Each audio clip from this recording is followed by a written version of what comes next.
कांदा प्रश्न सोडवण्यासाठी उद्या सरकारचं शिष्टमंडळ दिल्लीला जाणार। केंद्रीय सहकार मंत्री अमित शहा यांच्यासोबत चर्चा करणार।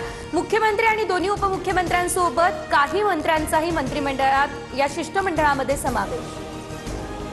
नाशिकमध्ये कांदा प्रश्न पेटला। चांदवडमधील आंदोलनावेळी रोहित पवार, हर्षवर्धन सपकाळ, अंबादास दानवे यांची पोलिसांकडून धरपकड। आंदोलन अधिक तीव्र करावं लागेल, रोहित पवार यांचा हा इशारा। कांदा प्रश्नी महाविकास आघाडीचा चांदवड या ठिकाणी रास्ता रोको। गळ्यात कांद्याच्या माळा घालत शेतकऱ्यांसह नेत्यांचा क्रांती महामोर्चामध्ये सहभाग। कांद्याला किमान 24 रुपये किलो भाव देण्याची मागणी। कांदा प्रश्नी विरोधकांचं आंदोलन राजकीय। कांदा कापल्यावर डोळ्यात पाणीही येणार नाही असं लोक आंदोलनात। मुख्यमंत्री फडणवीसांची महाविकास आघाडीवर जोरदार टीका। पंतप्रधान मोदी फडणवीसांवर बोलताना हर्षवर्धन सपकाळांची जीभ घसरली। मोदी फडणवीसांवर सपकाळांची एकेरी भाषेत टीका, तर पंतप्रधान मोदी खरे धुरंदर, आरोप करणारे दलिंदर। उपमुख्यमंत्री शिंदेंची सपकाळांवर टीका। मंत्रिमंडळाच्या बैठकीनंतर मुख्यमंत्री फडणवीस आणि एकनाथ शिंदे यांच्यामध्ये बैठक। विधान परिषदेच्या जागा वाटपाबाबत चर्चा।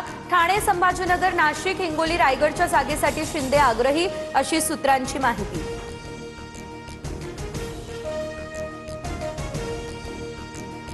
मागणीपेक्षा पेट्रोलचा 23% तर डिझेलचा 52% जास्त पुरवठा सुरू। साठेबाजांवर कारवाई करण्याच्या सूचना दिल्यात। मुख्यमंत्री फडणवीसांची प्रतिक्रिया।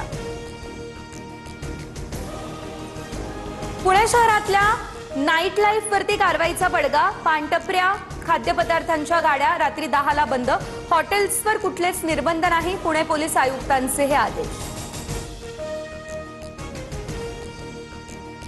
बीडमध्ये पीएसआय नवरदेवानं लग्न मोडलं। वरवधू पक्षांकडून परस्पर विरोधात गुन्हे दाखल।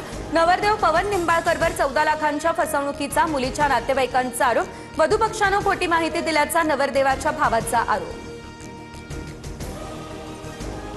अमरावतीमध्ये 24 तासात 7 जणांचा उष्माघातानं मृत्यू झाल्याची शक्यता।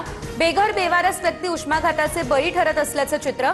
अमरावती जिल्ह्यामध्ये तापमान 45 अंशांच्या पुढे।